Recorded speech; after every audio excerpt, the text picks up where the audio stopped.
নমস্কার বন্ধুরা, আপনারা সবাই কেমন আছেন? আশা করি সবাই খুব ভালো আছেন। আবারও আমি নতুন একটা রেসিপি নিয়ে আপনাদের সামনে হাজির হয়েছি। আজকে বানাবো সোয়াবিন অমলেট কারি রেসিপি।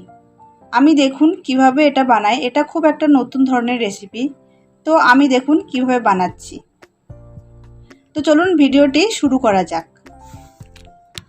আমি দেখুন সোয়াবিনগুলো 10 থেকে 15 মিনিট ভিজিয়ে রেখেছিলাম। আমি নর্মাল জলে ভিজিয়ে রেখেছিলাম, আপনারা গরম জলেও ভেজাতে পারেন। এবারে আমি জল থেকে এগুলো তুলে নিয়ে একটা মিক্সির মধ্যে দিয়েছি। এবার মিক্সি থেকে আমি এটা পেস্ট করে নিয়েছি। দেখুন এরকম পেস্ট হবে। তো এবার আমি একটি বোলের মধ্যে তুলে নিয়েছি। এবারে আমি এর মধ্যে দিয়ে দেব পরিমাণ মতো লবণ। লবণটা স্বাদ বুঝিয়ে দিতে হবে। তারপর এর মধ্যে দিয়ে দেব আমি অল্প একটু হলুদ গুঁড়ো।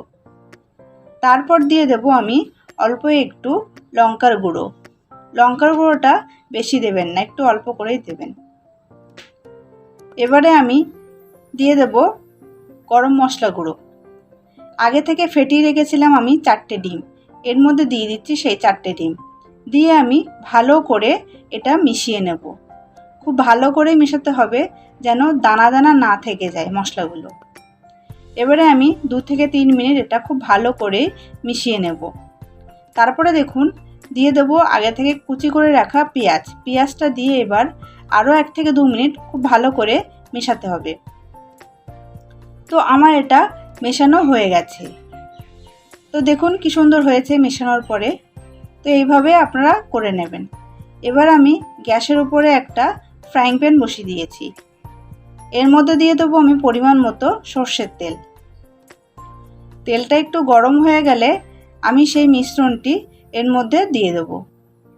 এবার দিয়ে এটি খুব ভালো করে আমি খুন্তির সাহায্যে চারিপাশে মিশিয়ে নিচ্ছি। এটি এবারে ঢাকনা চাপা দিয়ে রেখে দেবো 5 থেকে 7 মিনিট। এটা কম আঁচেই রাখতে হবে যেন তলা থেকে পুড়ে না ওঠে। দেখুন 5 থেকে 7 মিনিট পরে আমি ফিরে এসেছি। হয়ে গেছে এক পাশ, এবারে এটা অন্য পাশ করে নেব। আবারও আমি এটা ঢাকনা চাপা দিয়ে রেখে দেব 2 থেকে 3 মিনিটের জন্য। তো দেখুন আমার এটা হয়ে গেছে। কি সুন্দর হয়েছে, ঠিক এমনই হবে। এবার আমি একটি পিস পিস করে কেটে নেব। ঠিক একই সাইজের পিস করতে হবে যেন ছোট বড় না হয়, তাহলে দেখতে খারাপ লাগে। তো দেখুন আমি পিসগুলো করে নিয়েছি, আপনারাও এমনভাবে করবেন। এবারে আমি ওই একই প্যানের মধ্যে আরেকটু সর্ষের তেল দিয়ে দেব। দিয়ে কেটে রাখা আলুগুলো আমি ভেজে নেব। আলুগুলো একটু খুব ভালো করে ভাজতে হবে যেন ভিতরটা ভালো সিদ্ধ হয়ে যায়। আমি এটা কিছুক্ষণের জন্য ঢাকনা চাপা দিয়ে রেখে রেখে ভেজে নেব। তো আলুগুলো আমার ভাজা হয়ে গেছে, দেখুন লাল লাল হয়ে গেছে। এরকম লাল করে আলুগুলো ভাজতে হবে। এবারে আমি আলুগুলো তুলে নিচ্ছি। এবারে এর মধ্যে দিয়ে দেব পেঁয়াজ কুচি, দিয়ে দেব রসুন কুচি, দিয়ে দেব আদা কুচি। এবারে এগুলো খুব ভালো করে নাড়তে হবে। এটা যখন তেল ছেড়ে আসবে তখন এর মধ্যে দিয়ে দেব পরিমাণ মতো লবণ, পরিমাণ মতো হলুদ গুঁড়ো, দিয়ে দেব একটু লঙ্কার গুঁড়ো আর কাশ্মীরি লঙ্কার গুঁড়ো, দিয়ে খুব ভালো করে এটা নাড়তে হবে। এবারে আমি দিয়ে দিচ্ছি এর মধ্যে জিরের গুঁড়ো আর 1 টেবিল চামচ ধনের গুঁড়ো, দিয়ে এটা আবারও নাড়তে হবে।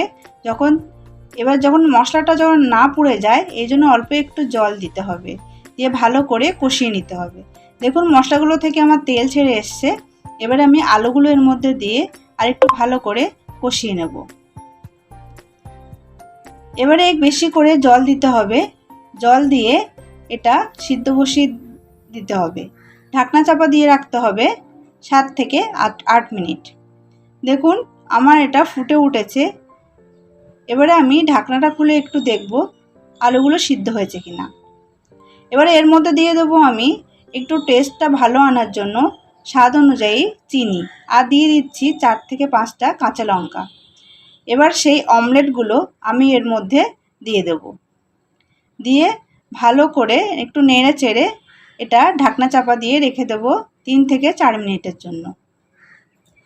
তো আমি দেখুন 3 থেকে 4 মিনিট পরে ফিরে এসেছি। আমার কি সুন্দর কালারটা এসছে। তো এটা আমার রেডি হয়ে গেছে। আপনারাও ঠিক এইভাবে করবেন, দেখবেন খেতেও খুব টেস্টি হবে। আমার এই ভিডিওটা যদি আপনাদের ভালো লাগে তাহলে অবশ্যই একটা লাইক, কমেন্ট, শেয়ার আর সাবস্ক্রাইব করে দেবেন। আর পাশে থাকা বেল আইকনটি প্রেস করবেন। আর অবশ্যই কমেন্ট করে জানাবেন কেমন লেগেছে রেসিপিটা। আর এরকম নতুন নতুন যদি রেসিপি পেতে চান তাহলে অবশ্যই আমাকে কমেন্ট করবেন। আজকের মতো এখানেই বিদায়। সবাই খুব ভালো থাকবেন, সুস্থ থাকবেন।